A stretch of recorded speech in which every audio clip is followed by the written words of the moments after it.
Ouais, bonjour à tout le monde, bienvenue dans ce TD1 de croissance économique donc. Alors je garde mon petit speech sur la matière, etc. pour la semaine prochaine. Donc j'espère que vous viendrez toutes et tous au moins la première semaine donc pour cette séance de questions-réponses, donc pour aussi un peu connaissance. Donc là je vais juste corriger l'exercice 1 du TD1, rien de plus, donc qui pose vraiment toutes les bases du programme de croissance en L3. Donc vous verrez, c'est assez théorique, assez technique aussi quand même, mais c'est vraiment le b.a-ba, quoi. Donc voilà. Alors pour la première question, donc d'abord on vous donne, comme toujours, une fonction de production dans l'énoncé. Donc je ne vais pas marquer les indices T pour aller plus vite, mais bon. Donc vous avez toujours la production, le PIB si vous voulez, alors qui dépend donc de facteurs de production, donc c'est les arguments de la fonction, donc c'est K, donc qui est le stock de capital de l'économie, et AL. Alors AL c'est quoi? C'est ce qu'on appelle le stock de travail efficace. En gros, on considère que les individus ont des bras, ils ont des bras, donc c'est L, mais aussi des cerveaux, A, d'accord?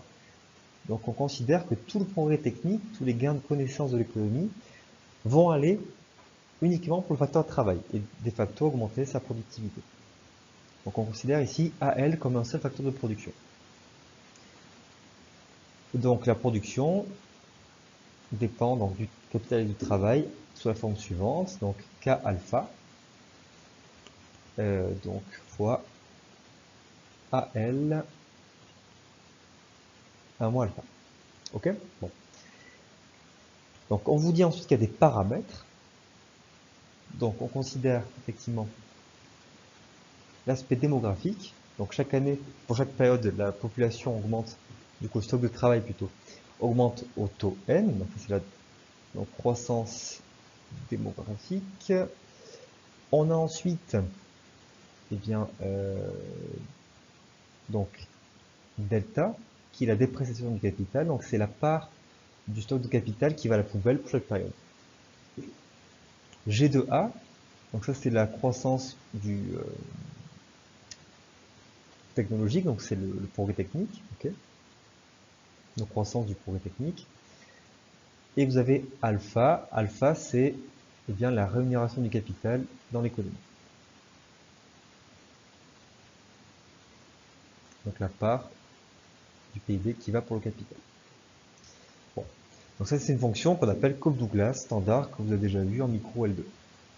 Question 1, on vous demande de vérifier que cette fonction de production elle est néoclassique.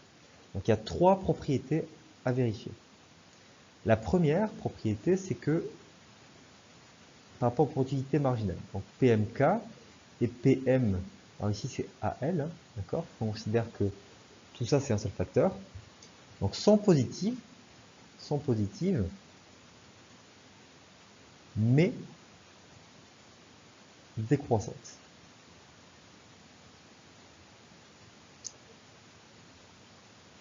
Donc ça c'est la première propriété. Donc on va le vérifier.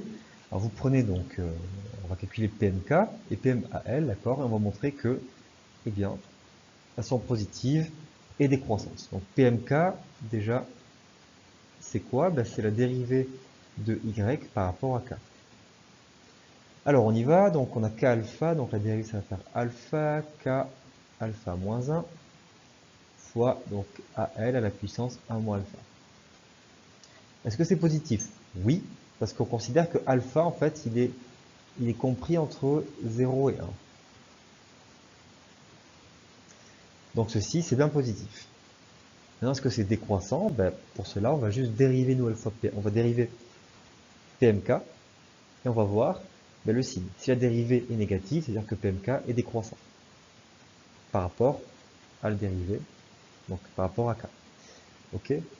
Donc PMK, donc on va le dériver et voir comment PMK varie en fonction de K.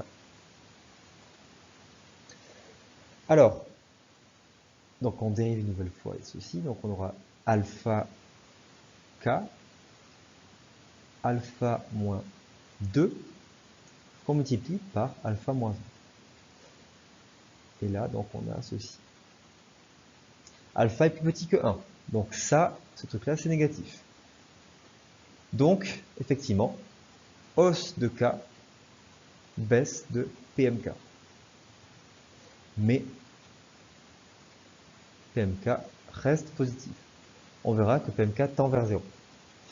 Alors si on fait PM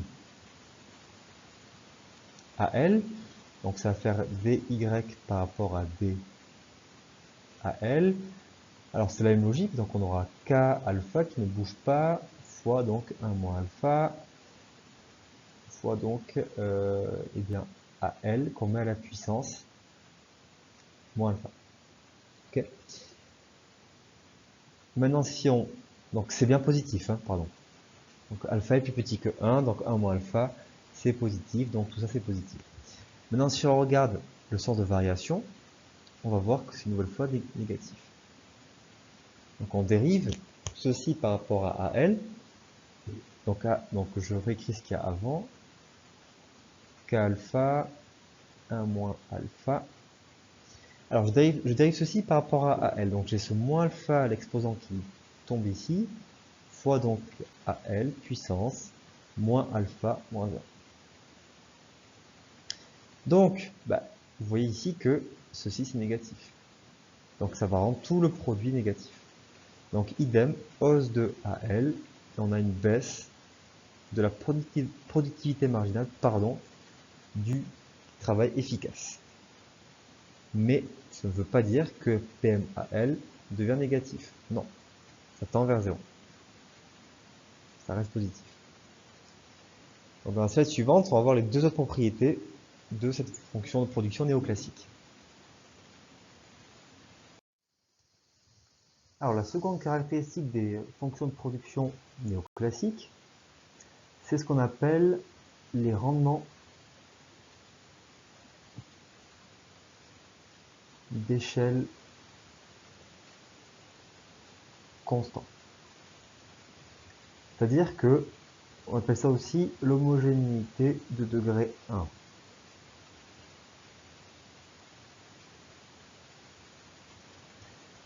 C'est-à-dire que si on fait, si on multiplie par 2 K et par 2 AL, donc qui sont chacun les deux facteurs de production, on aura un output, une production qui va être multipliée par 2. Ça paraît un peu évident comme ça, logique, mais c'est pas toujours le cas. Donc si je prends, je vais le prouver simplement, donc on va prendre pas 2 mais lambda. Pour un terme général, quoi. Alors, on va multiplier par lambda capital les travail efficaces. Donc on aura F de lambda K et lambda AL. Donc au niveau de la fonction, on aura simplement lambda K alpha fois lambda donc lambda qui multiplie AL, ok, donc je prends lambda AL, donc lambda multiplie AL, puissance donc 1 moins alpha.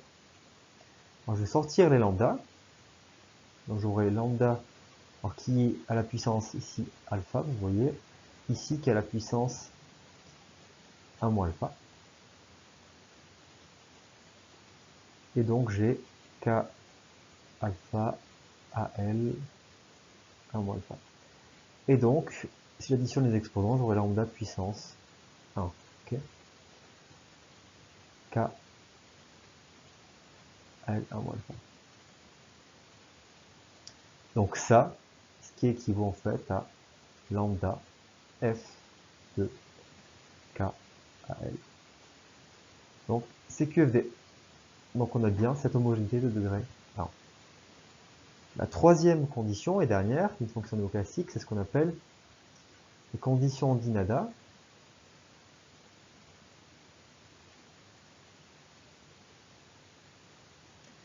Donc, qu'est-ce qu'elle raconte ces conditions? Elle dit juste que la limite, admettons, de de chacun des facteurs, je prends ici le capital, de PMK lorsque K tend vers 0 égale plus l'infini.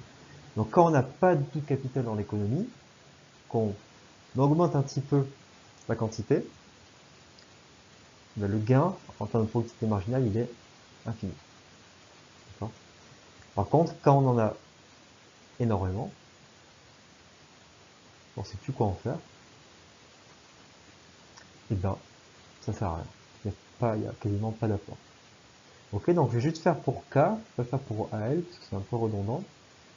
Je vais bien le faire pour K. Donc, alors PMK, je vous rappelle que c'est... Qu'est-ce que c'est PMK? C'était donc alpha K, alpha moins 1, AL puissance 1 moins alpha. Alors, donc la limite de PMK quand K tend vers 0. C'est quoi? Bon, ben vous voyez, alors vous savez que alpha est plus petit que 1. D'accord? Donc en vérité, ceci là, c'est négatif. Donc ça, ce truc-là, en fait, ça équivaut à 1 sur K puissance 1 moins alpha. D'accord? Bon. Donc si K tend vers 0, ben cette fraction-là, ici on a 0, 1 sur 0 plus l'infini, constante fois plus l'infini, ça va faire plus l'infini. Donc on a bien ici la première condition qui est vérifiée. Pour la seconde, la limite donc de PMK lorsque K tend vers plus l'infini, c'est la logique inverse. Ceci va être égal à plus l'infini, 1 sur plus l'infini ça fait 0, 0 fois les constants ça va faire 0. Donc on a bien, on a bien les conditions d'Inaba ici qui sont respectées. Okay. Donc, bilan. Donc il s'agit bien d'une fonction de production néoclassique. Voilà. Alors, la seconde partie de la question, c'est la forme intensive. Donc la forme intensive, alors ici, on est avec du progrès technique. D'accord? Donc ici, la forme intensive,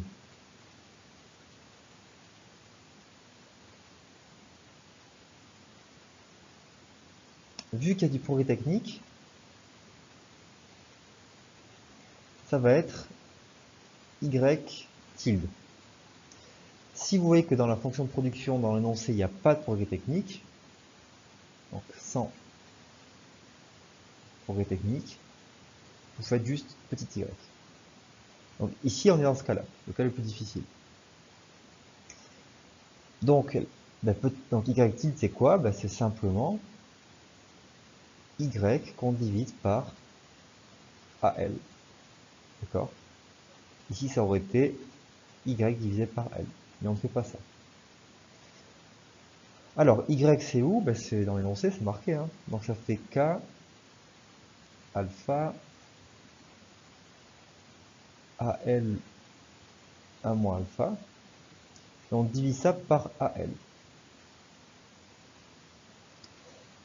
Donc, je vais m'occuper de ces deux al ici. Donc, al, effectivement, ici, l'exposant 1. D'accord? Donc, je descends ce al ici. D'accord? Donc, on met un moins devant. Donc, ça va faire 1 moins 1 en 0 plus alpha. Donc, j'aurai k alpha sur al alpha. Donc, vous avez finalement k sur al à la puissance alpha. Et ça fait quoi? Ça fait k tilde à la puissance alpha. Donc, résultat des courses, y tilde, en fait, c'est k tilde à la puissance alpha. D'accord? Voilà. Alors, l'intérêt, c'est quoi? Vu qu'on est par unité de travail efficace, on peut vraiment donc se concentrer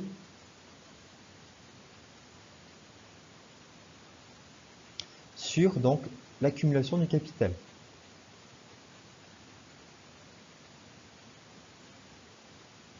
D'accord? Pourquoi? Parce qu'en fait, on neutralise, vu qu'on est par tête, on neutralise donc l'effet population, donc la démographie, et progrès technique, G2A. D'accord? Donc ici, vraiment, on peut, j'écris vraiment comme un chien. Voilà, c'est mieux.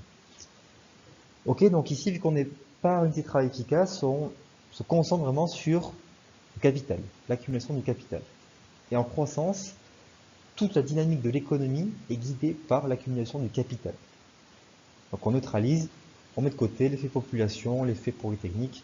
Voilà, ok. Donc on fait un focus sur le capital. Voilà l'intérêt de cette forme intensive. Alors, voilà ici. Alors, question 2, je la fais juste de suite parce qu'elle est assez rapide. Donc on vous demande de nommer le type de progrès technique considéré dans cette économie. Alors ici, donc c'est une économie à la Solow. Donc Robert Solow, j'espère que vous connaissez ce nom-là. Avec Solow, pardon, à la Solow. Donc lui, son grand truc, c'est le fameux, je pense que vous avez le mot en tête, résidu. Donc ce qu'il dit, c'est que eh bien, quand vous avez de la croissance économique, il y a une partie de cette croissance qui est issue de l'innovation, du progrès technique. Donc c'est pas juste une hausse de la quantité de capital, pas juste une hausse de la quantité de travail, mais c'est l'innovation, le progrès. D'où ça vient, il ne sait pas. Il dit que le progrès technique, il est exogène. Donc, il est littéralement tombé du ciel. Donc, il prend la croissance, il regarde de combien le PIB monte, il regarde de combien le stock de travailleurs augmente, de combien le stock de capital augmente, et ce qui reste, c'est quoi? C'est le résidu. Voilà. Donc ici, on est dans ce cas-là. Donc c'est le cas hyper basique. Donc, seconde partie de la question 2, c'est quel est l'effet d'une hausse du progrès technique sur le travail? Eh bien, si vous avez ici une hausse donc de A, ça signifie quoi? Ça signifie une hausse de AL. Donc une hausse du stock de travail efficace. C'est-à-dire que ici on considère que le progrès technique, il augmente la productivité des travailleurs, donc de facto il augmente le stock de travail efficace, parce qu'on intègre ce progrès technique dans le travail. D'accord? Voilà. Voilà pour la question 2 qui était plutôt rapide. Alors question 3, c'est la question, je pense, la plus difficile, mais la plus essentielle. Alors déterminer le stock de capital par unité de travail efficace. Donc K-tilde. C'est en l'enfer, hein, cette tablette. K-tilde, voilà. Donc la production par unité de travail efficace, Y-tilde. Et la consommation par unité de travail efficace, C-tilde. Sur le sentier de croissance équilibré. Alors ça, je m'arrête ici. Donc sentier de croissance équilibré. Donc c'est le fameux SCE. Alors SCE c'est quoi? C'est la même chose que l'ES, c'est-à-dire l'état stationnaire.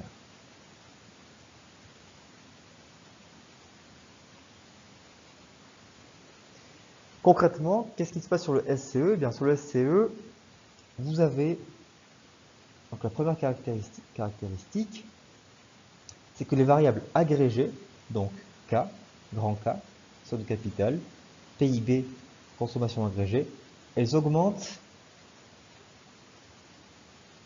au même taux de croissance.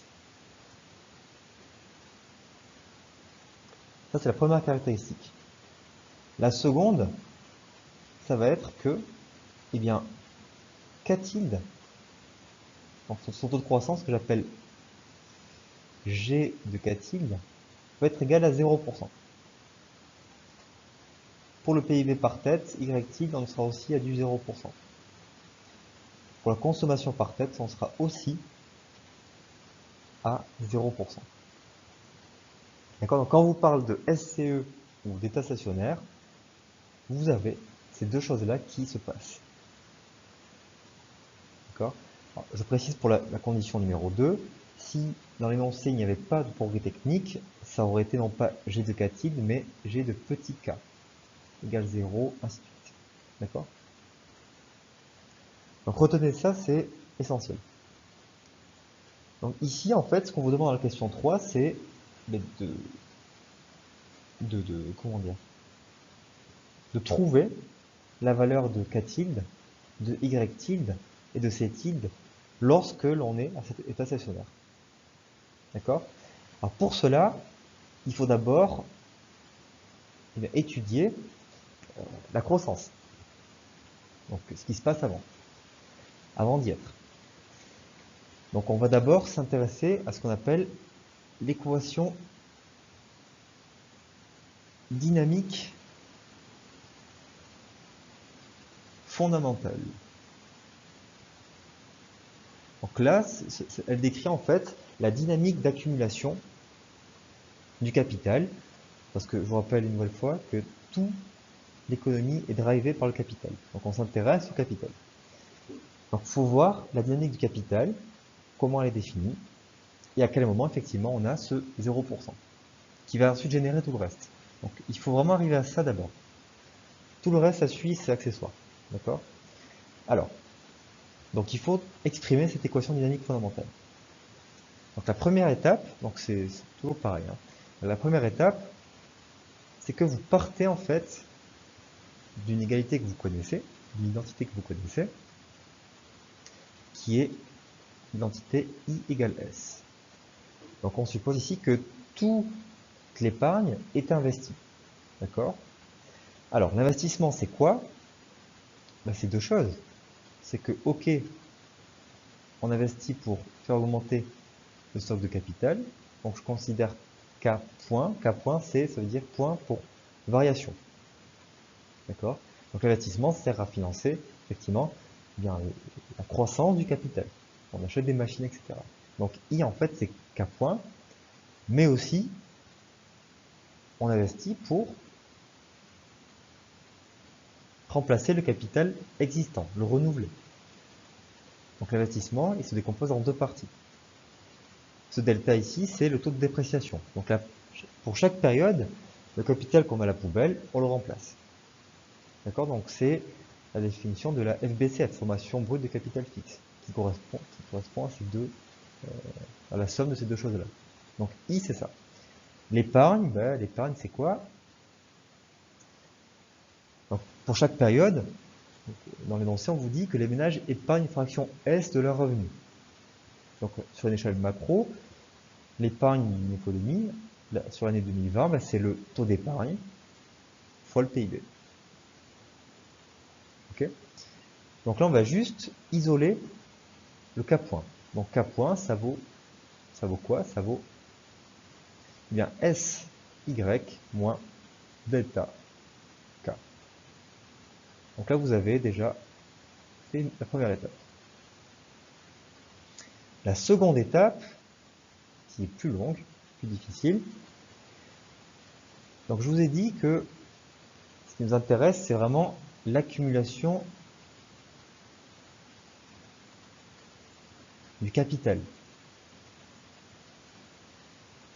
Alors, ici, on va aller sur la forme intensive pour justement, comme j'ai dit précédemment dans la question 1, se focus vraiment sur la variation du capital en lui-même. Donc on va s'intéresser à la variation, à l'accumulation du capital par unité de travail efficace. Donc ce K tilde, point. Comment il varie? Alors, donc pour cela, on va s'intéresser donc à sa croissance, à GK tilde. Alors GK tilde, c'est quoi la croissance du capital par unité de travail efficace? Ben, c'est comment ça varie sur le stock existante. D'accord? Donc ça, c'est la définition du taux de croissance. Ok? Bon. Maintenant, donc si je considère ce cas tilde ici, je considère deux autres choses. Quelles sont-elles? Eh bien, K tilde, c'est quoi? K tilde, c'est grand K qu'on divise par AN. Ok? Donc en fait, G de K tilde, je peux l'exprimer de la manière suivante. Je peux dire que c'est, en fait, comment varie le numérateur, moins comment varie le dénominateur.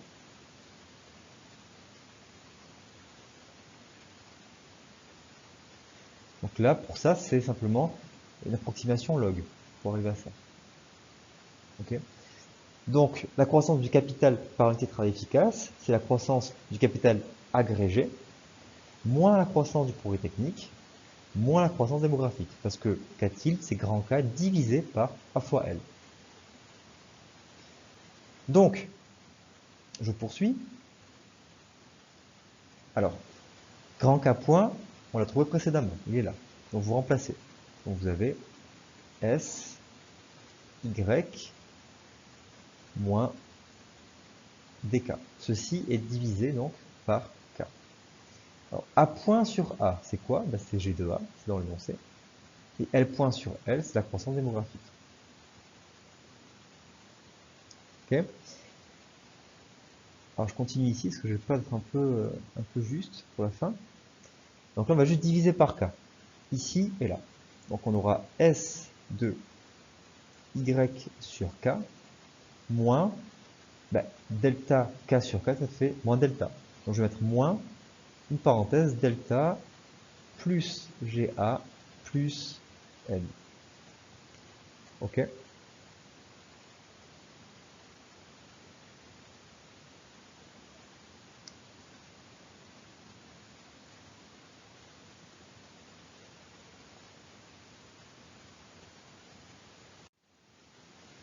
Voilà, donc je simplifie un petit peu, donc je reviens un peu à mes moutons là. Alors donc G de K tilde, c'est quoi? C'est K tilde point sur K tilde. C'est égal à quoi donc? Alors à S de grand Y sur K. Donc grand Y, je l'ai dans l'énoncé. Donc c'est S de... Alors grand Y, c'est quoi? C'est K alpha fois AL 1 moins alpha. Et ceci est divisé par K. Par K. Et donc j'ai toujours ceci qui traîne ici. Donc je vais aller sur l'autre slide pour continuer. Bon, on y est presque.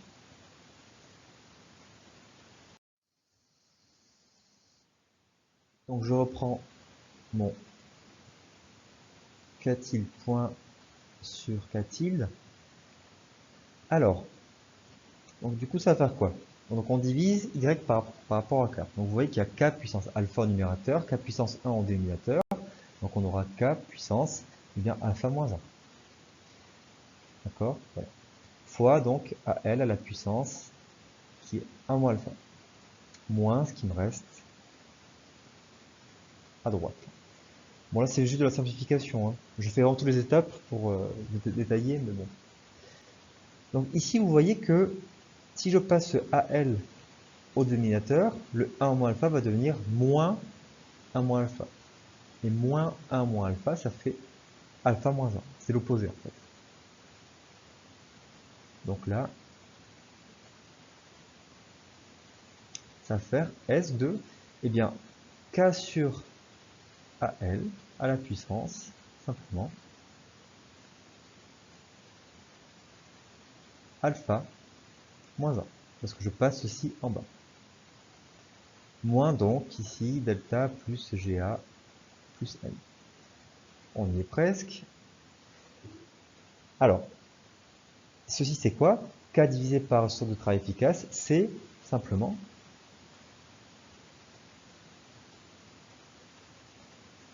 K tilde.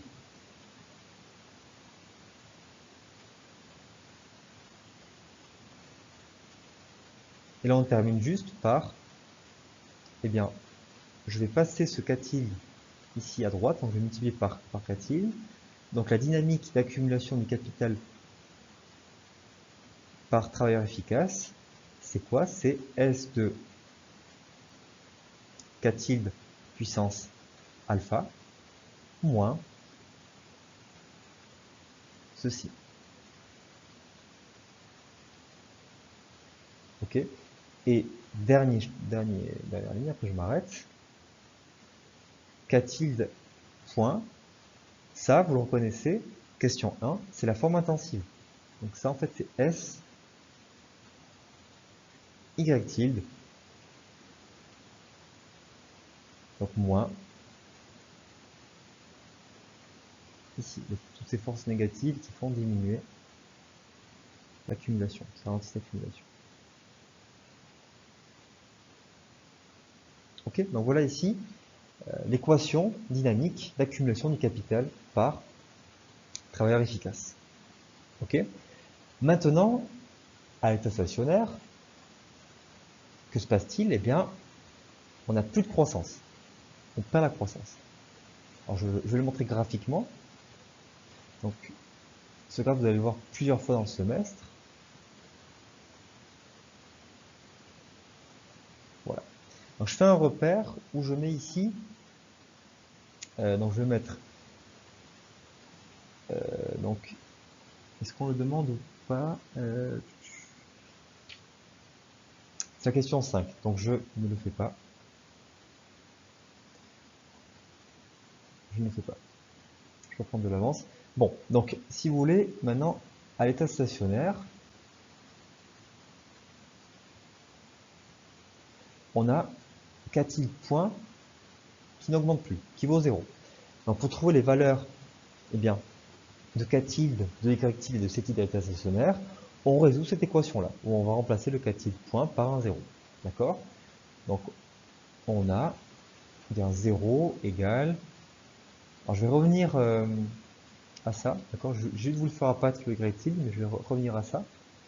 Donc S de K tilde puissance alpha moins ceci. Donc là, il faut isoler en fait K tilde. Et ce K tilde isolé va donner le K tilde de l'état stationnaire, donc le K tilde étoile, si vous voulez.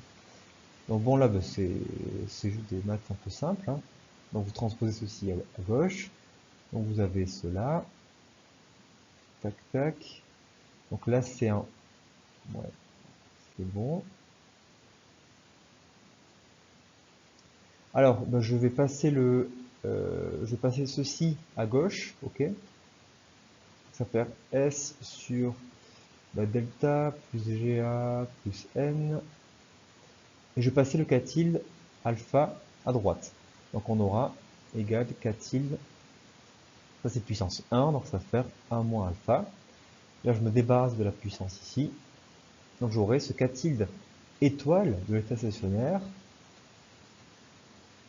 qui vaudra quoi? Qui vaudra simplement bien S sur delta plus GA plus N, le tout à la puissance 1 sur 1 moins alpha.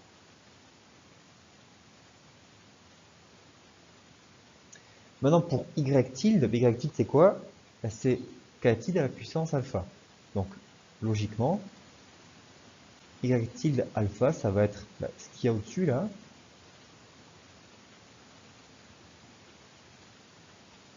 Sauf qu'on met la puissance alpha. Donc cette puissance alpha sur 1 moins alpha. Et la consommation par travailleur efficace, c'est la part qui n'est pas épargnée. Donc c'est 1 moins S fois le revenu par travailleur efficace. Donc fois donc, S sur delta plus GA plus N à la puissance alpha sur 1 moins alpha. Ok? Donc là, vous avez toutes vos valeurs de l'état stationnaire. Donc sur le SCE, si vous voulez. Ok? Donc voilà pour la question 3 qui est la plus difficile de l'exercice. Alors, dans la question 4, on vous demande quels éléments de l'équation dynamique fondamentale sont bons et néfastes pour la croissance. Donc, eh bien, je vais d'abord l'écrire. Donc, vous avez K tilde point qui vaut S de K tilde alpha moins delta plus G de A plus M fois K tilde. Donc vous voyez très bien que eh bien, ce qui est bon pour la croissance, qui favorise la dynamique d'accumulation de capital, c'est donc les termes ici qui ont un signe positif. C'est-à-dire l'épargne. L'épargne, c'est bon pour la croissance, c'est normal parce que plus on épargne, plus on investit, donc plus on crée du capital. Et ce qui est mauvais, c'est ce qu'il y a ici à droite, c'est-à-dire eh bien une croissance démographique importante, c'est mauvais. Une dépréciation de capital importante, c'est mauvais parce qu'on détruit beaucoup de capital. Et curieusement, vous voyez que eh bien, la croissance du progrès technique est néfaste pour donc la dynamique d'accumulation du capital par unité de travail efficace. Pourquoi? Eh bien, je l'ai dit initialement dans la vidéo, c'est que ici on considère les travailleurs efficaces, donc leurs bras, symbolisés par N, mais aussi leur cerveau, symbolisé par G de A. Donc plus il y a de cerveau, moins il y a de capital par travailleur efficace. D'où le fait qu'ici, ces trois termes aient un impact négatif. Maintenant la question se pose pour le capital qui apparaît eh bien, à gauche, apparaît avoir un impact positif, et à droite un impact négatif. Vous savez que alpha est plus petit que 1. Ce qui indique que, eh bien, à long terme, le terme de droite, le K tilde de droite augmentera plus vite que le K tilde de gauche. Donc, eh bien, le capital a un impact négatif. Et ça fait référence à la loi des rendements décroissants de Ricardo, puisque au bout d'un certain niveau de capital, eh bien, on va voir que la croissance est annulée, il n'y a plus de croissance. On arrivera à un état stationnaire. Que je symbolise dans cette question 5, donc le graphe, donc je reprends ici. Alors bon, la logique, ce que j'avais dit la dernière fois sur la logique était correct. Hein. Donc sur la dynamique, c'est toujours une explication. Donc vous avez ce graphe ici, K tilde, et là vous avez Y tilde. Donc vous avez simplement, ce que je fais en noir ici, c'est des forces négatives. Donc delta plus G de A plus N fois K tilde. Donc c'est une droite linéaire, d'accord, puisque ça dépend linéairement de K tilde. Donc ces trois paramètres, c'est une constante. D'accord. Donc c'est comme si c'était une fonction affine, quoi. Je vais faire les forces positives en vert. Donc S K tilde étoile. Donc ça va être comme ça. Que c'est S K tilde étoile. Donc c'est quelque chose qui croissant et concave. Donc ce que j'ai dit la dernière fois, c'est qu'effectivement, donc l'intersection des deux vous donne eh bien, le niveau de capital de l'état stationnaire. Car dans la partie gauche, la courbe verte est au-dessus de la courbe noire, ce qui indique qu'il y a une croissance à 4 points qui va être positif, d'accord, un 4 points qui va être positif. Par contre, après, on a 4 points qui est négatif. Donc on a bien une convergence vers l'état stationnaire qui est ici. D'accord, voilà. Donc ça ne bouge pas. Par contre, ce que j'ai mal fait, ce que j'ai très mal fait, c'est la représentation graphique du revenu Y tilde d'étoile à l'état stationnaire. Donc vous voyez ici que cette courbe c'est S K tilde d'étoile. Ce que je disais la dernière fois, c'était que c'était S fois Y tilde. Parce que Y tilde c'est K tilde alpha. Donc ça c'est S Y tilde. S c'est un taux d'épargne qui est compris entre eh bien, 0% et 100%. Si on suppose que S est égal à 100%, donc 1, et bien il va nous rester 1 fois Y tilde. D'accord. Donc si je veux représenter Y tilde dans ce graphique-là, eh bien je vais faire dans une courbe en bleu, je considère S qui vaut 100%. Donc c'est une courbe qui va être parallèle à la courbe verte, et qui va être beaucoup plus haute. Parce que S, c'est comme si S est égal à 100%. Donc c'est quelque chose qui va être à peu près comme ça.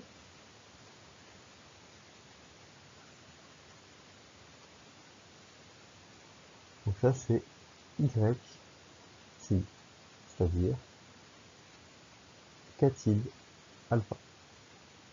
Alors pour représenter le y tilde à l'état stationnaire, eh bien je prends, je prolonge ici ce que j'ai trouvé initialement, et là donc j'aurai y tilde. Ok. Et donc S, donc cette courbe en vert ici là, représente S y tilde, donc la part donc, du revenu qui est épargné, c'est-à-dire l'investissement par, unité de travail efficace.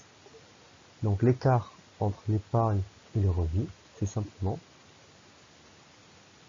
eh bien, la consommation. D'accord, donc j'aurai ici, j'ai représenté mes trois valeurs à l'état stationnaire.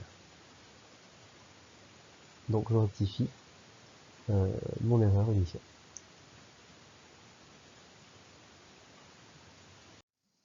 Alors pour la question 7, une application, donc c'est pas très difficile, il faut juste remplacer les chiffres. Alors je vais un peu faire un peu le point sur ce qu'on a et ce qu'on n'a pas. Donc on a effectivement k tilde étoile qui vaut S sur, donc c'est un S, hein, sur delta plus N plus GA à la puissance 1 sur 1 moins alpha. Donc Y tilde étoile, ça vaut ceci, sauf que la puissance, ça va être alpha au numérateur. Et donc, C tilde étoile, ça va être donc 1 moins S fois donc cela.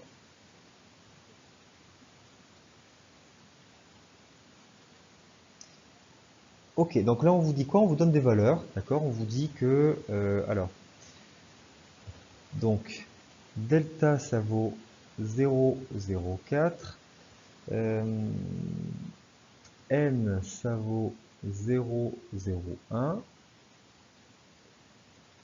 G2A ça vaut 0,04, S ça vaut 0,1 et alpha effectivement vaut 0,5. Donc il faut remplacer. Alors d'après mes calculs, je trouve, donc là il faut remplacer simplement les valeurs, hein, d'accord?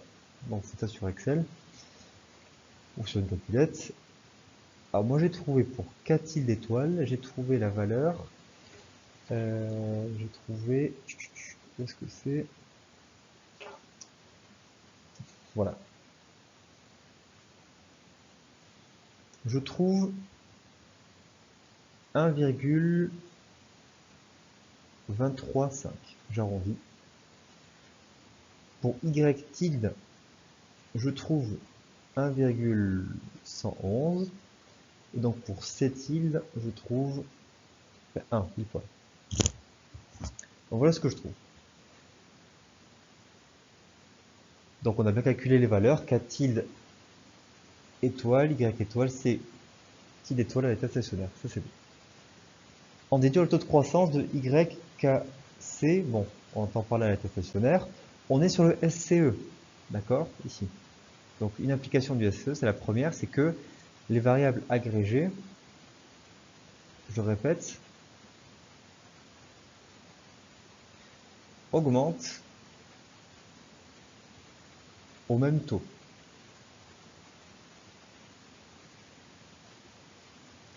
Donc alors G2, je vais faire G2 grand K par exemple.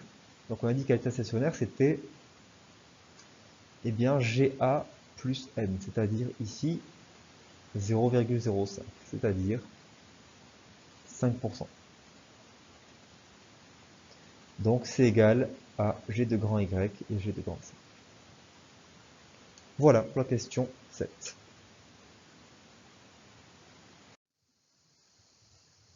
Donc dans cette question 8, Alors on vous dit que l'épargne passe de 10 à 20%. Donc il y a un doublement du taux d'épargne. Donc à 20%. Quelles conséquences? Eh bien, vous voyez très vite que cela aura une conséquence sur la valeur de vos états stationnaires. Donc si je reprends mes calculs, donc je trouverai que le nouveau K tilde étoile sera augmenté, passera à 4,938. Y étoile, tilde étoile, pardon, passera à 2,222. Et donc C tilde étoile passera à 1,77. Donc on a une hausse assez importante du capital, moins importante pour le revenu et encore moins importante pour la consommation, qui n'est même pas multipliée par 2. Maintenant, quel est l'effet de l'épargne? Alors, l'effet de l'épargne est positif et transitoire. Alors, je reprends le graphe.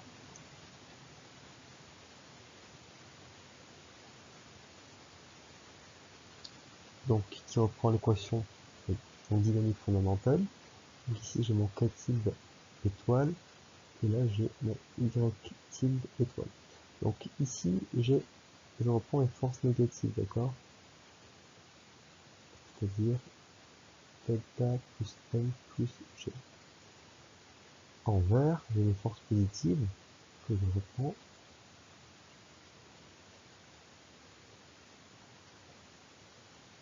Donc c'était, alors, S K tilde alpha, j'ai oublié de multiplier par K tilde ici.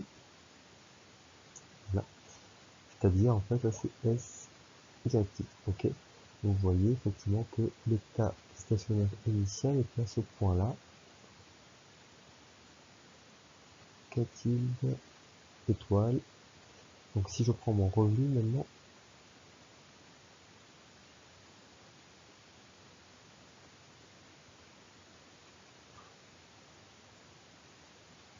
ça c'est bien Y tilde, hein, c'est-à-dire K tilde alpha. Donc là, mon revenu initial était ici. Voilà. Donc qu'est-ce qui s'est passé? Maintenant, il s'est passé eh bien un doublement de l'épargne. Donc je vais symboliser donc la même courbe ici, mais avec, si vous voulez, un S' qui est plus élevé. Donc on passe de 10 à 20%. Donc je vais augmenter simplement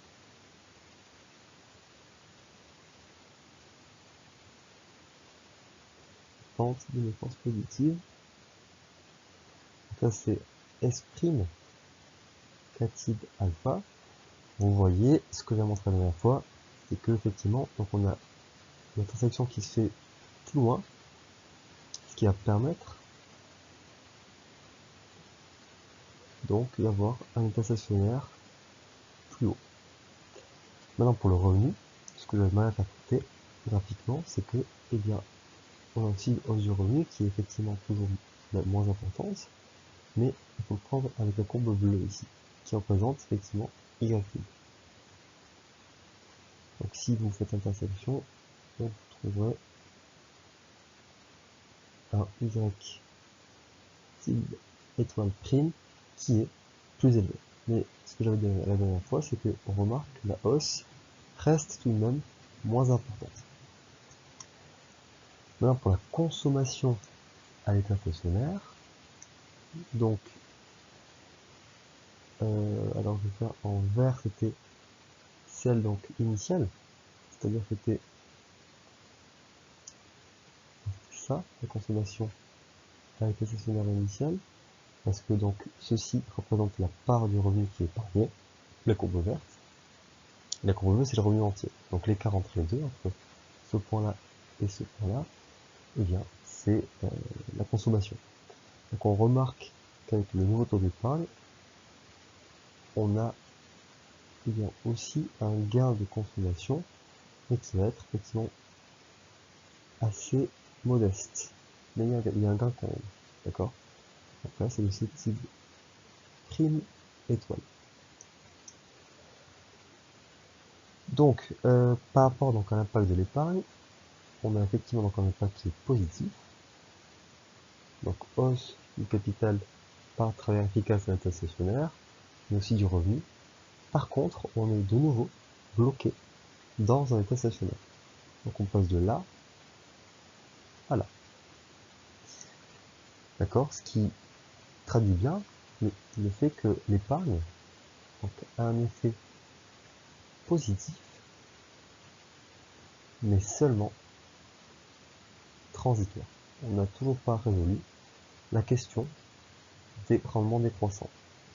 La croissance reste finie. Voilà pour la question. Donc, celle-là, ça va être la dernière question du TD, parce que j'ai remarqué que c'était quand même assez dense, assez technique, assez long. On va dépasser l'heure de vidéo, donc bon, je pense que c'est pas mal. Si on s'arrête à cette question-là, ce sera une bonne introduction pour la semaine prochaine. Donc question 9, donc dernière question de ce TD-là. Alors, on vous demande la chose suivante, donc de discuter de l'influence du taux d'épargne sur la consommation par tête à l'état stationnaire. Donc déjà, quelle est la consommation par tête à l'état stationnaire? Bon, on l'a trouvé précédemment. Donc c'est l'expression suivante. Donc 1 moins S fois donc S sur delta plus N plus GA puissance alpha sur 1 moins alpha. Donc quelle est l'influence de l'épargne? Alors a priori l'épargne ça augmente, on l'a vu, le PIB. Donc ça augmente le revenu, donc la consommation. Mais donc l'effet il est concentré ici, vous voyez. Donc ici un effet positif de S. Par contre, effectivement, il y a un effet d'éviction. Et si vous épargnez, vous ne consommez pas. Donc, eh bien, on va voir ici simplement ceci. D'accord, on va le prouver. Donc pour cela, pour étudier l'effet de l'épargne sur la consommation par unité de travail efficace à état stationnaire, donc on fait une dérivée partielle par rapport à S. Okay, donc ça va être une forme ici U fois V. Okay, alors ça c'est U et ça c'est V. Tout ça. Alors U', ça va être quoi? Ça va être bien moins 1. U'V, donc V c'est tout ça.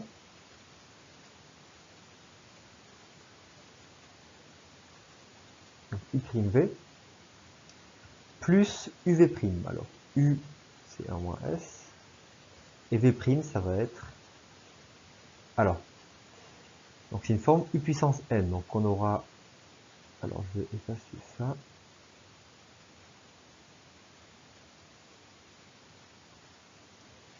Donc c'est une forme U puissance N. Donc la dérivée c'est N U', UN moins 1.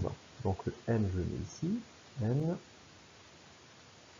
U', alors U' ça va être la dérivée de ceci par rapport à S. Donc fois 1 sur N U', UN moins 1. Donc tout ça puissance moins 1.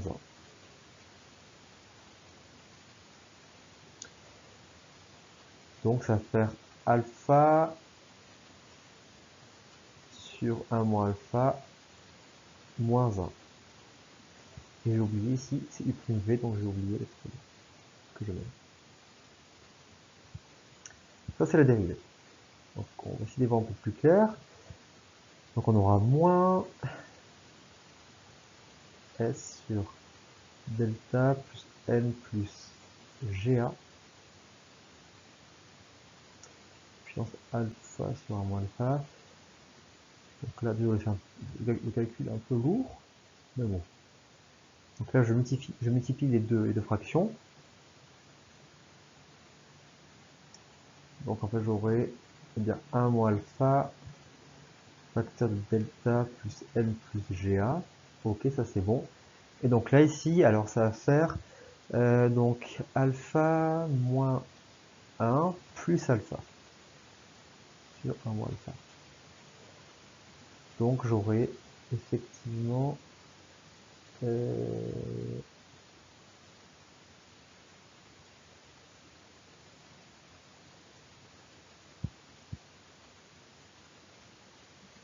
va faire quoi? Ça va faire donc 2 alpha moins 1. C'est ça. Hein. Donc ça c'est n u', un moins 1. N u', n moins 1, c'est ça. Ok, bon. Donc ça va faire ceci. Donc S sur delta plus n plus GA qu'on divise, qu'on met à la puissance. Ah mais non, je vais laisser comme ça, pardon.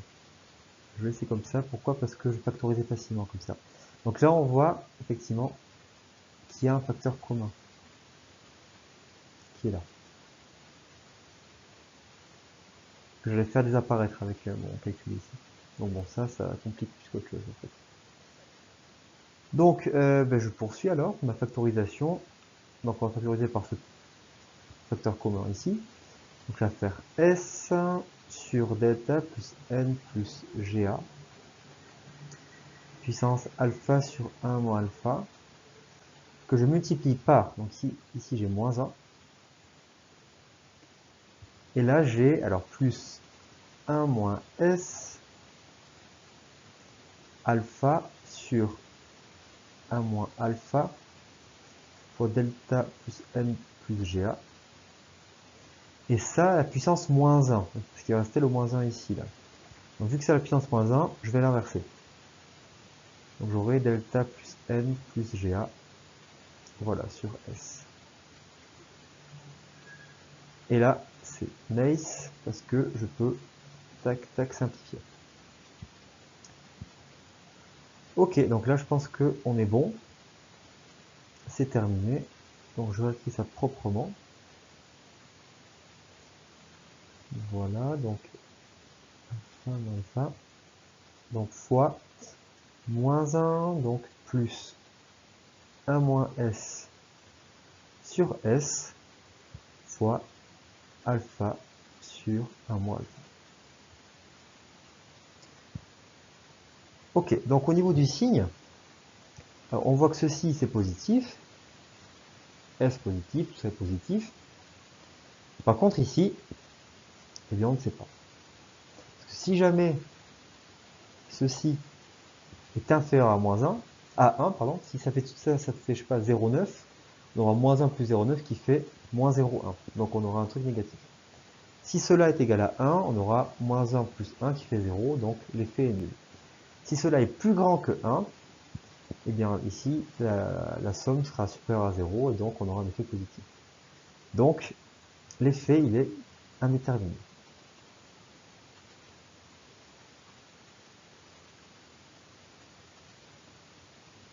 D'accord? Donc il y a deux choses qui se croisent.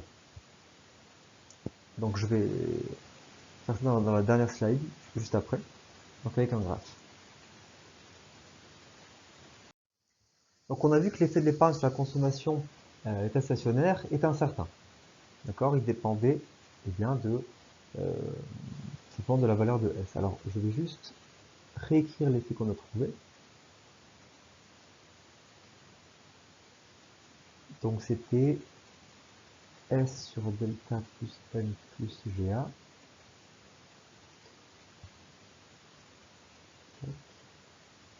Facteur 2, alpha 1 moins S, 1 moins fois S, et là, moins 1. Donc l'effet est indéterminé, donc va dépendre en fait de la valeur de S. D'accord? Voilà. Donc, alors il y a, donc on a vu quand est-ce que l'effet est positif ou négatif. Alors graphiquement ça donne quoi? Eh bien, donc si je représente la fonction qu'on me demande, donc C de K étoile de S, donc si je fais un petit graphe,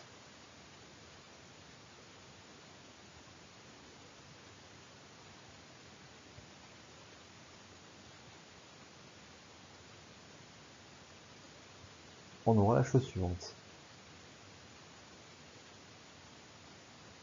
Là, on a C de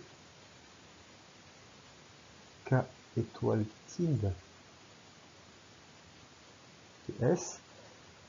Et bien alors, comme je disais avant, donc quand S est faible, donc l'effet d'éviction sur la consommation est faible, et l'effet sur la croissance l'emporte. Donc on aura quelque chose qui va être comme ça.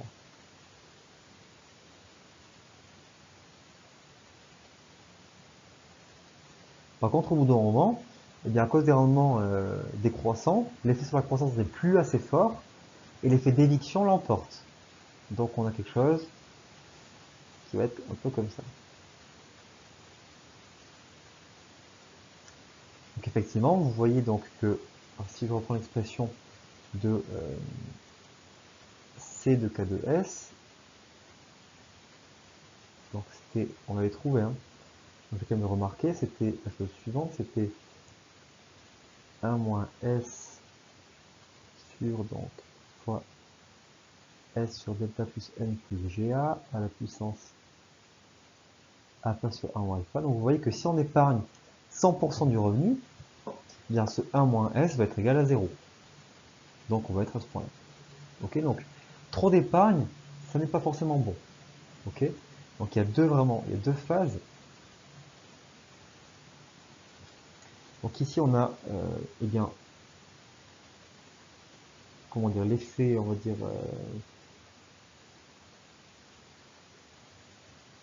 j'appelle ça indirect, l'emporte.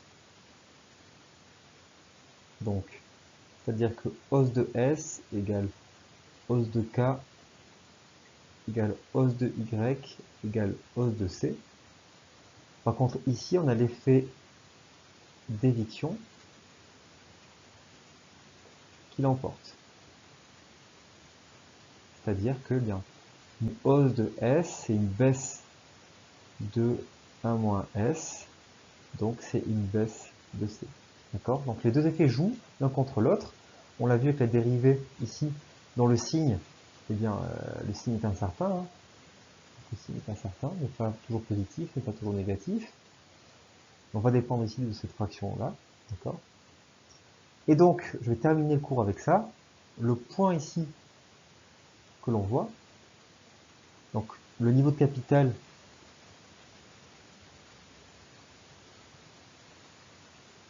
ici, qui maximise la consommation, vous voyez qu'on est sur le haut de la courbe, et bien ça, c'est ce qu'on appelle bien la règle d'or. Donc ce taux d'épargne, ici, c'est le taux d'épargne or. Donc si on a ce taux d'épargne S or, on aura ce niveau de capital par travers efficace K tilde étoile S or, et donc on aura le niveau de consommation qui va être maximisé. Donc c'est tilde étoile K tilde étoile de S or. Voilà. Et ça, je vais réserver ça pour la semaine prochaine plutôt. On a quand même déjà fait pas mal. Ok, donc trop d'épargne, c'est pas forcément bon. C'est bon pour la croissance, pour augmenter le capital, mais pour la consommation, c'est pas forcément bon. Et vu que dans les modèles de croissance initiaux, on mesure le bien-être par la consommation, trop d'épargne, c'est pas forcément souhaitable. Voilà. Donc on va arrêter là. Donc on se voit la semaine prochaine. Je posterai les liens Zoom sur l'espace Moodle du CM, hein, donc tout sera centralisé, comme ça c'est mieux. Et voilà, bon courage, à la semaine prochaine, ciao.